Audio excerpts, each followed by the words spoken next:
The introduction to Team Yankee. So Team Yankee is a game about the Cold War set in 1985. It's based off a book. I haven't read the book. I just play the game, but apparently the good's pretty good too. So this is the rule book here, and it has lots of rules in here. So and it's colored, so it's a pretty good rule book. It's really cheap too. It's like probably nothing more than $15. Most of the time, you can get them free, and when you buy a like a model kit, like it has in the book in the back here. Oh yeah, right here.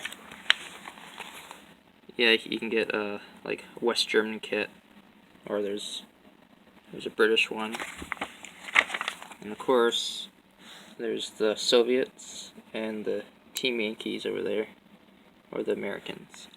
Team Yankee is actually an American tank battalion. That's what the story's mostly about.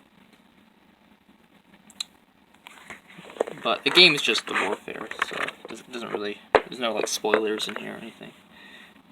Yeah, you get little quick notes on how to play here. Yeah, pretty good. And this is the only thing you'll need, like, to really know the rules. And it's about 60 pages of rules, so not too bad compared to some other games. And because it's cheap, you don't have to care about, keeping it nice. A lot of these books, like rule books, you want to keep nice because they're like super expensive, like $50 or more. Sometimes like in the $100. So it's nice that it's cheap. It's pretty good. The other rule book, if you're interested in playing, will be like your army rule book. Now mine is for the East Germans, Volksarmee. But you get them for the Soviets, Americans, West Germans. It's just so many lists. East German, Czechs, Polish, Australians, New Zealand, the Dutch, West Germans, Canadians. I play Canadians, which is my country. But I'm part German, so I play the Germans, the East Germans. And then the other stuff you usually get in your kits are like cards. They just give you quick overviews of the tactic, the rolls you need to make and stuff like that. You can find them in your rule book, but it's just easier to have these on hand, so you don't have to flip through pages.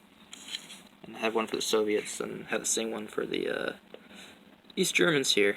As you can tell, they're a little bit different. Like this one has skill 4, and that one has skill 5. So usually Soviet stuff is better than East German. So you can field more tanks with East German.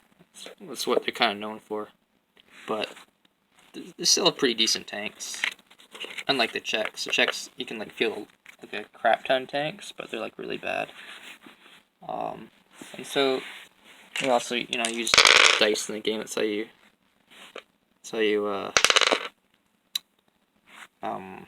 determine events. And you use like rulers to measure stuff around. And some typical stuff you'll see is helicopters, of course, and jets. Although a lot of people don't really use jets, but I use them because they're fun. And you get your infantry carriers. And you get infantry. These are actually U.S. Airborne from my Flames of War, but I don't really have the East German infantry yet, so I'm just using that for now. You usually have like an anti-tank unit, and you have a anti-infantry unit with them. And you get the main force usually will either compose of tanks, or it'll be of your infantry, or you can have like half and half. Everything else is pretty much support. And then you have your anti-aircraft or other vehicles. like that. And there's many other vehicles. I just don't really have a lot right now. That's about all I have. I mean, I have like multiples of each one, but that's about the amount of variety I have. Yeah, so that's a lot of cool stuff. Yeah, spray paint these. Gonna paint them soon when I get time.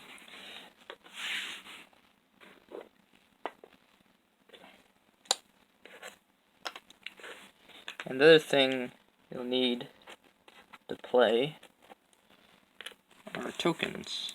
Now you can make them you can just write them on paper and stuff. You don't have to buy them. I bought some used stuff and this came with it, so I'm pretty lucky. But yeah, so you have minefields, which are good at stopping tanks, and then you have or infantry too. And you have pin down markers. That's for infantry. Gone to ground. That's also for infantry. There's foxholes, which is also for infantry. It's basically improved gone to ground. So gone to ground is like lying on the ground, and this one is like digging a trench. And pin down is like having so many bullets flown at you that you can hardly fire back. And anti-aircraft just signifies that you've used your aircraft, so you can't use it next turn, kind of thing. It's just because, you know, anti-aircraft can be pretty bad and pretty nasty, so just a balancing mechanic. So yeah, that's pretty much a introduction. Oh, I'll show you more of the book. This is my East German book here. So it shows you how to paint your East German infantry. Shows you how to paint your tanks. That's a different way to paint them. Pretty cool. You got your helicopters and jets. These are like your other vehicles you can get. And it shows you how you can build your battalions. And how to build your division as well. And of course it has some fluff in the beginning about from the book. No spoilers except for just various armies moving across the board. But yeah,